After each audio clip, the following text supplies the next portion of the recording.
जी अस्सलाम वालेकुम। आज हम लोग ना चैप्टर 3 स्टार्ट करने जा रहे हैं और इसके अंदर हम पढ़ेंगे effect of bonding and properties of compounds, यानी कि बॉन्डिंग का कंपाउंड्स की प्रॉपर्टीज़ पर क्या इफेक्ट पड़ता है। तो सबसे पहले जी हम डेंसिटी की बात कर लेते हैं। डेंसिटी क्या होता है, मास पर यूनिट वॉल्यूम। ठीक है जी।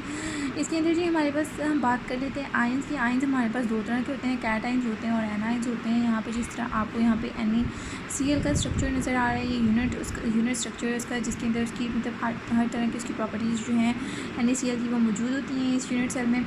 उसके बाद ये यहाँ कैटाइंस और एनाइंस के अंदर हमारे पास इलेक्ट्रोस्टैटिक फोर्सेस होती हैं, जो कि इलेक्ट्रोस्टैटिक फोर्सेस क्या करती हैं, इनके दरमियान जो अट्रैक्शन है ये यहाँ पे आपको नज़र आ रही है, बहुत क्लोज हैं एक दूसरे के। तो ये क्या करती हैं, ये उनको एक दूसरे के बहुत क्लोज ले आती हैं। उसकी वजह से क्या होता है कि उनकी आपस में जो अट्रैक्शन होती है वो ज़्यादा हो जाती है और इसीलिए जो आयनिक बॉन्डिंग होती है उसकी वजह से उनकी डेंसिटी भी हाई हो जाती है। यहाँ पे अब हम नीचे बात करने वाले हैं सॉलिड्स की टाइप्स की। सॉलिड्स की टाइप कितनी किस्म की होती है। सबसे पहले जो हम मॉलिक्यूलर सॉलिड्स की बात कर लेते हैं। इसके अंदर हमारे पास कोवलेंट बॉन्डिंग प्रेजेंट होती है और एग्जांपल के तौर पे हम इसमें आइस और ड्राई आइस को ले सकते हैं। ठीक है जी। मॉलिक्यूल से ही मॉलिक्यूलर सॉलिड से पता लग रहा है कि इसके अंदर ज़रूर किसी मॉलिक्यूल की बात हो रही है। उसके बाद हम बात कर लेते हैं आयनिक सॉलिड्स की। आयनिक सॉलिड्स में हमारे पास इलेक्ट्रोस्टैटिक फोर्सेस प्रेजेंट होती हैं, जिस तरह कि हम लोगों ने यहाँ ऊपर NaCl के स्ट्रक्चर में देखा कि कुछ पॉजिटिव आयंस होते हैं, कुछ नेगेटिव आयंस होते हैं। ठीक है। इसी तरह आगे हमारे पास आगे मेटालिक सॉलिड्स। मेटालिक सॉलिड्स में हमारे पास मेटालिक बॉन्डिंग प्रेजेंट होती है। इसके लिए हमारे पास एग्जांपल आ चुकी है कॉपर की और गोल्ड की। ठीक है। और उसके बाद जी मोस्ट इम्पॉर्टेंट यहाँ पे हम बात कर लेंगे कोवलेंट नेटवर्क सॉलिड्स की। कोवलेंट नेटवर्क सॉलिड्स में क्या होता है जी, हमारे पास जो एटम्स होते हैं उनके अंदर कोवलेंट बॉन्ड्स प्रेजेंट होते हैं। वो जाहिर सी बात है, उसके नाम से नज़र आ रहा है कि कोवलेंट नेटवर्क सॉलिड्स हैं तो उनके दरमियान कोवलेंट बॉन्ड्स होंगे। कोवलेंट बॉन्ड्स मतलब कि वो आपस में क्या कर रहे हैं, वो शेयरिंग ऑफ इलेक्ट्रॉन कर रहे हैं। ठीक है। आपस में इलेक्ट्रॉन शेयर कर रहे हैं और उसकी वजह से जो बॉन्ड क्रिएट हो रहा है उसको हम कोवलेंट बॉन्ड बोल रहे हैं। ठीक है। इसके अंदर एग्जांपल में हमारे पास आ जाएंगे डायमंड और ग्रेफाइट, और दोनों ही हमारे पास कार्बन की एग्जांपल है। ठीक है। Lots of atoms get together and form a huge network. तो ये हमारे पास क्या होगा, कोवलेंट नेटवर्क सॉलिड्स। ठीक है जी। तो ये हमारे पास ये इतना सा इसका था। ठीक है। अब आगे चलते हैं। आगे जी हम लोगों ने बात करनी है यहाँ पे बॉन्ड एनर्जी की। बॉन्ड एनर्जी हमारे पास क्या होती है, यहाँ पे देखिए आपको यहाँ पे ए और बी नज़र आ रही है, आपको इक्वेशन नज़र आ रही है AB, और इसके अंदर हम लोगों ने एनर्जी को ऐड किया है और हमारे पास A+B बन गया। यानी कि हम लोगों ने इसको तोड़ा है, हम इनके दरमियान इस तरह से बॉन्ड था A और B का, तो हम लोगों ने इस बॉन्ड को तोड़ दिया। जब हमने इस बॉन्ड को तोड़ दिया तो ये A और +B बन गया। ये जो जिसके अंदर हम लोगों ने एनर्जी प्रोवाइड की है इसको हम एंडोथर्मिक बोलेंगे, और इसी का जब रिवर्स करेंगे और एनर्जी बाहर निकल रही होगी रिएक्शन से तो उसको हम एक्सोथर्मिक बोलेंगे। लेकिन इस रिएक्शन में हम लोगों ने इसको एनर्जी प्रोवाइड की है और ये वाला जो बॉन्ड था इसको हम लोगों ने ब्रेक किया है, तो इसको हम बोलेंगे डिसोसिएट करना। ठीक है। ये हम लोगों ने क्या किया, हम लोगों ने डिसोसिएट किया है, और ये जो है इस एनर्जी को हम लोग क्या बोलेंगे, बॉन्ड डिसोसिएशन एनर्जी। इसको हम इंथैल्पी, बॉन्ड इंथैल्पी भी बोल लेते हैं। ठीक है। और इसको हम इंथैल्पी ऑफ एटमाइजेशन भी बोल लेते हैं, लेकिन उसके अंदर बेसिकली हम लोगों ने गैस को एटम्स में कन्वर्ट करना होता है। उसके अंदर भी हम लोग ब्रेकिंग ही कर रहे होते हैं बॉन्ड्स की, लेकिन उसमें हम लोग गैस को एटम्स में कन्वर्ट कर लेते हैं, तो उसको हम बोल देते हैं इंथैल्पी ऑफ एटमाइजेशन। उसके बाद जी इसी तरह ये सारे प्रोसेस को समझने के बाद हमारे पास बॉन्ड एसोसिएशन एनर्जी की डेफिनेशन निकल आती है।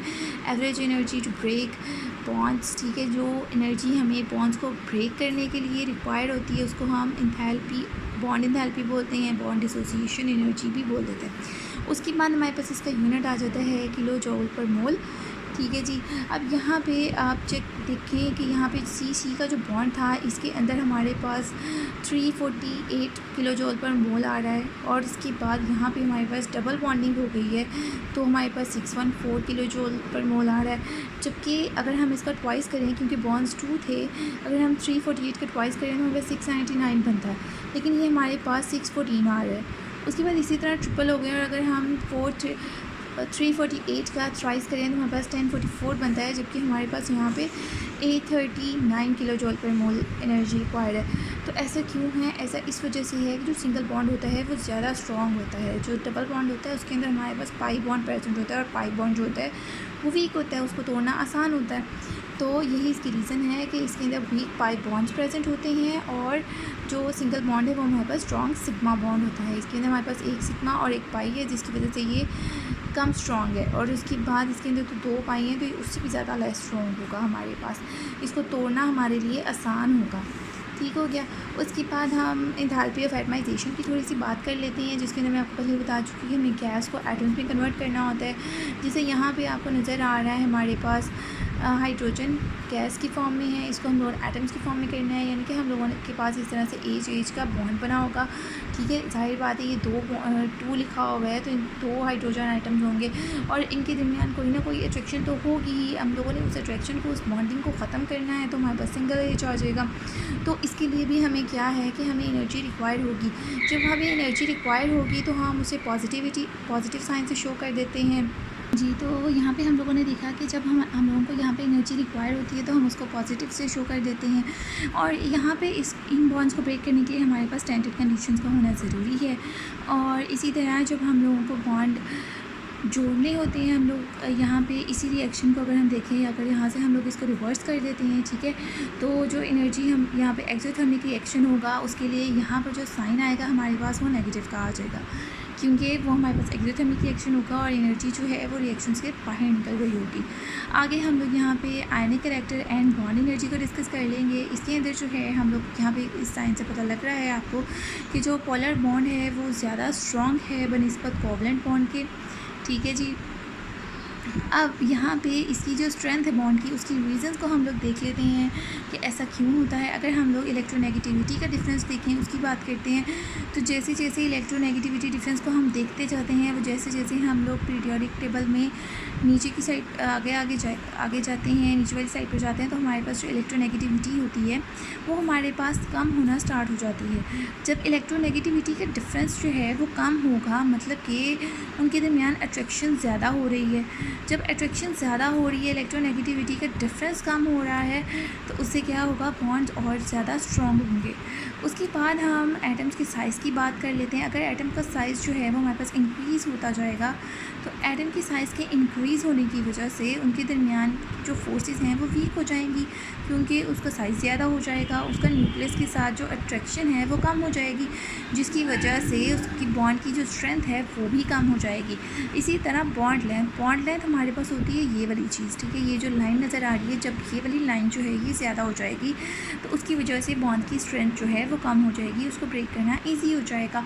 और इसी तरह अगर हम बॉन्ड ऑर्डर की बात करते हैं, तो वो भी जब इंक्रीज़ होगा तो हमारे पास बॉन्ड की स्ट्रेंथ जो है वो ज़्यादा हो जाएगी। तो ये एक छोटा सा हमारा टॉपिक था।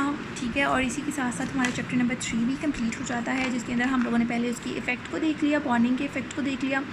उसमें हम लोगों ने कोवलेंट नेटवर्क सॉलिड्स को देख लिया कि किस तरह से वो इलेक्ट्रॉन शेयर्स कर रहे होते हैं। और उसके बाद हम लोगों ने इसमें डायमंड और ग्रेफाइट की एग्जांपल देख ली कि बेसिकली सिर्फ कोवलेंट नेटवर्क सॉलिड्स में क्या होते हैं, कोवलेंट बॉन्ड्स होते हैं, और कोवलेंट बॉन्ड्स क्या होते हैं, इलेक्ट्रॉन की शेयरिंग को कहते हैं। और इसके लिए एग्जांपल हमारे पास डायमंड ग्रेफाइट किया गई। उसके बाद हम लोगों ने यहाँ पे कुछ और टाइप्स भी पढ़ी, जिसके अंदर आयनिक solids, metallic solids, molecular solids देख लिए हम लोगों ने। मॉलिक्यूलर सॉलिड्स में हमारे पास कोवलेंट बॉन्ड्स होते हैं, आयनिक सॉलिड्स में इलेक्ट्रोस्टैटिक फोर्सेस होती हैं। उसके बाद मेटालिक सॉलिड्स में मेटालिक बॉन्ड्स होते हैं, और कोवलेंट नेटवर्क सॉलिड्स में हमारे पास कोवलेंट बॉन्ड्स होते हैं।